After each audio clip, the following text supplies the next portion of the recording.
Thank you, Scott Waller, for those kind introductory remarks, and thanks to every one of you for being here today to give us the opportunity to talk about the things that are going on in the political world and in the policy world and in the economic world that we live in.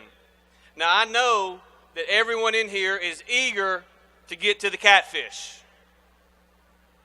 So I'm only going to use the 3 minutes that Roger Wicker yielded to me and use none of my time. I'm going to be brief today. And so by being brief, I thought I would just begin with a brief summary of the economic policies we've enacted to encourage growth in Mississippi's economy, starting in January of 2012, and a weekly or monthly summary of that. So, no, really, I want to say this. There's going to be a lot of opportunities for us over the next year to talk about economic policies that are going on in our state. And I'm looking forward to that opportunity. But I want to be clear. I want to be very, very clear that the most important elections to the future of Mississippi's economy are the elections that are taking place next Tuesday. Those are the most important ones that we can talk about today.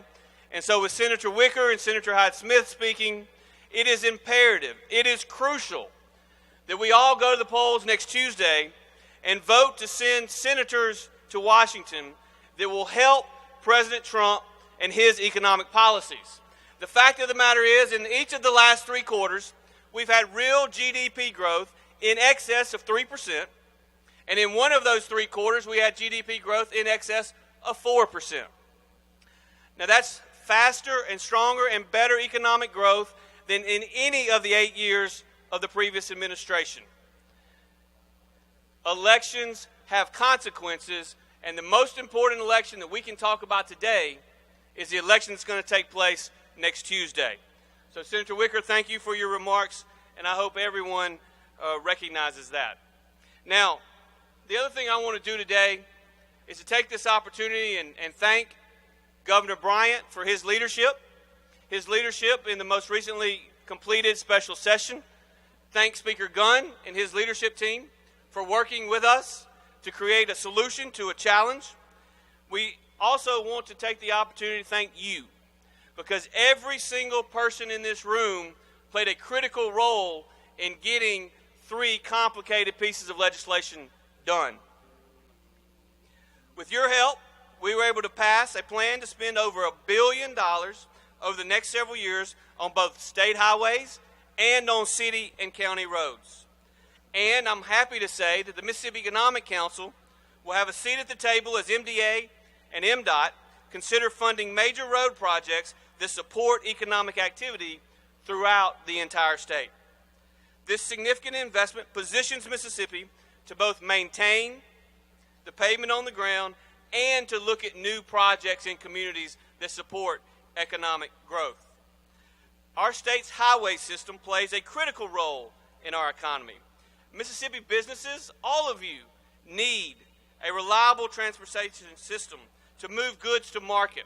The fact of the matter is, if you don't have a good transportation system, you cannot get employees to and from work, and you cannot get the products that are produced to and from the market.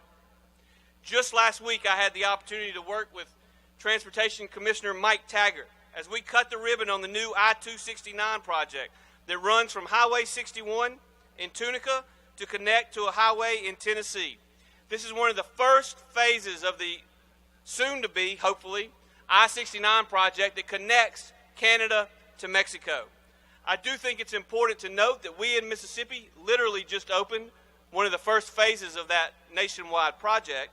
But I also think it's important to note that it's not just going to help economic growth in DeSoto County, one of the fastest growing counties in our state, but it's also going to greatly benefit Mississippi farmers in the Delta and other manufacturers throughout Northeast Mississippi. And it also gives MDA yet another tool to attract new development to the region. I want to set up an environment whereby our economic development teams, both in Jackson and in your communities, can work hard to grow existing businesses and to lure more job creators to Mississippi, no matter where their home office is located. In fact, if you would do something for me, I would appreciate it. If you would just look up here and look at some of the banners that are hanging from the walls. State Farm, United Healthcare, Vertex, Airbus, Balch, Baxter, BKD, BNSF Rail. You get the picture. What I want you to know is I appreciate all companies that are willing to invest capital in our state. I appreciate all companies that are willing to create jobs in our state, because the winners when job creators create jobs, the winners when more capital is invested in Mississippi, the winners when more jobs are created in Mississippi are the people of Mississippi and the ones that get to fill those jobs. The fact of the matter is, Mississippi has the lowest unemployment rate in our state's history. The Mississippi has more people working today than any time in our state's history. Our graduation rate has risen from 70.5% when I ran for office to over 82.5%. The fact of the matter is that we are seeing educational attainment levels improve in Mississippi as our scores on 4th grade reading, 4th grade math, 8th grade reading, and 8th grade math have outperformed nearly all of the 50 states that we compete with over the last 10 years. We have a long way to go. We got more work to do, but I believe we in Mississippi and we as Mississippians should spend a lot less time apologizing about the bad things that have occurred in our past and a lot more time bragging about the good things that are going on in our future. The fact is, our educational attainment is up, and that's something we ought to be exceptionally proud of. As we move beyond the elections of 2018, I look forward to talking about our vision for the future of Mississippi. A vision that includes a balanced budget, a vision that includes less debt on the books, a vision that includes fewer taxes, because we believe that more money in your pocket means growing economy, because we believe you know better than any governmental entity ever will how to spend your money.